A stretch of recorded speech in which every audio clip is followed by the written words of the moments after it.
Magandang umaga sa inyo lahat at ngayon ay ituturo namin sa inyo ang tatlo sa CPU scheduling algorithms. Ito ay ang preemptive SJF, FCFS at round robin. At bilang pagpapakilala, ako si Ramon R. Villota. At ako naman si Jenka M. Alveda. At ako naman si John Matthew Tagasa.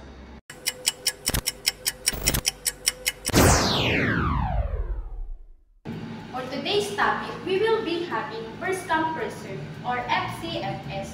This is always non-preemptive time. We have here process ID, P1 and P5, and the arrival time and burst time. So, gumawa tayo ng Gantt chart. Always start at 0. Makikita natin dyan, P5 nag-arrive at 0. So, una natin siya ipaprocess. Tignan naman natin ang kanyang burst time, which is 5. After nun, pwede na natin siya i-cancel dahil tapos na siya i-process. And then, tignan naman natin dito kung sino nag-arrive at 5. So, makikita natin dyan P1 and P2. Next natin ipaprocess ay si P1 dahil ang kanyang arrival ay 2. So, sulat natin si P1. Then, tignan natin ang kanyang burst time, which is 3. So, 5 plus 3 is equal to 8. Ipag-add lang natin silang dalawa. After nun, pwede na siyang i-cancel dahil tapos na siya i-process. Sunod naman ay, titignan naman natin kung sino nag-arrive ng 8. So, makikita natin dyan, P2 and P3. Ang una natin ipaprocess ngayon ay si P2. Sulat natin dito si P2. So, tignan natin ang kanyang burst time, which is 8. 8 plus 8 is equal to 16. After nun, pwede na natin siya i-cancel dahil tapos na siya i-process. Next is, sino nga bang nag-arrive sa kanila at 16? Makikita natin dyan, P3 and P4. So, una natin ipaprocess ngayon ay si P3 dahil nag-arrive siya at 7. Sulat natin dito si P3. Tignan natin ang kanyang burst time, which is 2. So, 16 plus 2 is equal to 18. After nun, pwede na natin siya i-cancel dahil tapos na siya i-process. Then, tignan naman natin kung sino nag-arrive at 18. So, ang natitira na lang dyan ay si P4. So, siya ang huli natin ipaprocess. P4. Then, after nun, tignan natin ang kanyang burst time, which is 6 plus 18 is equal to 24. Dahil walang idle, ang CPU utilization natin ngayon ay 100%.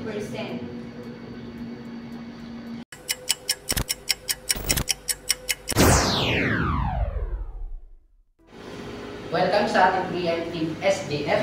Ibig sabihin sa preemptive, ang isang process ay pwedeng maputol o ma-interrupt kapag may mga process na dumating na may mas mababang burst time kaysa sa kanya. So, simulan na natin.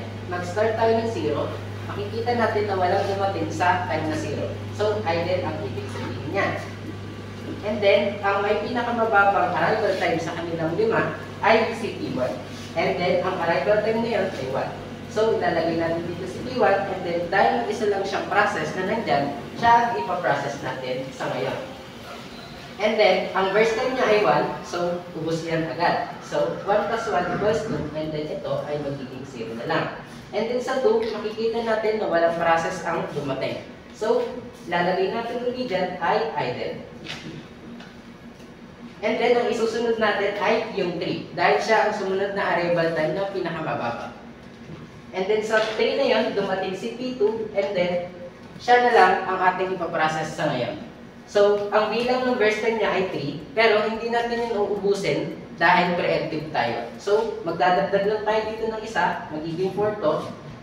And then ito ay P2. And then dito, magbabawasan tayo ng isa, magiging 2 siya. So, sa 4, may mga process na nagkakasabay-sabay dumating. Which is si P3, si P4, and si P5. At may natira na P2. Kasi hindi na ubos ang kanyang burst time. At ngayon sa kanilang 4, ang may pinakamababang burst time sa kanila ay si P4. So, siya ang next natin na ipaprocess. And then, dahil nakadating na at nagaanan na lahat ng process dito, ang ating SJF ay magiging non-preemptive. So, ang burst time ni P4 ay 1. So, ubusin natin siya, magiging 5 to. And then ito ay magiging 0 na. So, ang matitira dito, P3, P5, and P2. Sa kanilang tatlo, ang may pinakamababang burst time ay si P2. So, next natin yan. And then, 5 plus burst time ng P2 is 2. So, magiging 7 to. And then ito, 0 na. Ang matitira dito ay si P3 and P5. At ang may pinakamababang burst time ay si P3. So, next process natin siya. And then, 7 plus burst time ng P3 is 5. So, magiging 12 na to. So, dito matitira ay P5. And then, ang kanyang burst time ay magiging 0. And then, sa P5, ang burst time niya 7. So, 12 plus 7 equals 19. And then, siya sa P5. And then, natapos na ang ating Gantt chart at pwede na lang tayong mag-solve para sa CPU. Para kunin ang CPU utilization, i-total natin yung burst time nito, ang total niyan ay 17. And then, ang last time natin sa ating Gantt chart ay 19. 17 divided by 19 times 100 is equals to 89%. The total of CPU utilization.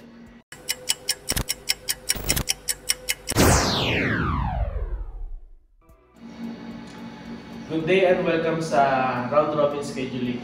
Ang round robin scheduling is preemptive na mayroong quantum time. So, yung quantum time ang ginagawa niya is hahatiin niya yung mga running time base dun sa quantum time para dun sa ating mga processes. So, dito unang dumating si process 1 kasi siya yung nasa 0. So, ilalagay natin siya sa Gantt chart. And then, titingnan natin yung burst time niya kung hihingi lang tayo ng 4. So, magiging 3 yung burst time niya dito. Pero, ang running time niya dito is 4. And then, tatanungin natin kung sino yung dumating. Meron tayong 1 and 2, which is si process 4 and si process 2. So, ilalagay natin siya dito. And then, tatanungin natin kung may natira. So, may natira sa process 1. So, ilalagay natin siya dito. And then, ika-cancel out natin si process 4 dito para maitaas dito. And then, tingin yung burst time niya, 2. Gagawin lang natin 0 kasi 4 yung hiningi. So, 2 lang yung mailalagay dito. So, magiging 6. And then, iangat natin yung dalawang process. Then, mag-group ulit tayo sa tanong na kung sino yung dumating sa running time. So, meron si process 5, which is 5 yung oras na dumating siya. And then, kung may natira, pero wala, so, tataas lang natin si process 2. Kasi yung process 2, burst time niya is 3, 0 agad. At natin yung 3, meron tayong 9. And then, iangat ulit natin yung dalawang process. Ngayon, sino dumating sa 9? Si process 3, yung last process natin. Kasi 8 yung arrival time niya. May natira sa process 2, wala naman. So, cancel natin process 1 yung ilalagay natin dito. So, sa process 1, upusin lang natin siya ulit. Meron tayong 12. Process 5, process 3. Cancel natin, lagyan natin dito. Upusin natin to kasi parehas yun ng quantum time. So, magiging 16. And then si P3 matitira. So, si P3, kung makikita ninyo, 2 lang yung kanya. Upusin natin. At dati siya dito, magiging 18. So, kung makikita po ninyo, wala tayong idle time. So, pagka ganoon, automatic, yung CPU utilization natin is 100%.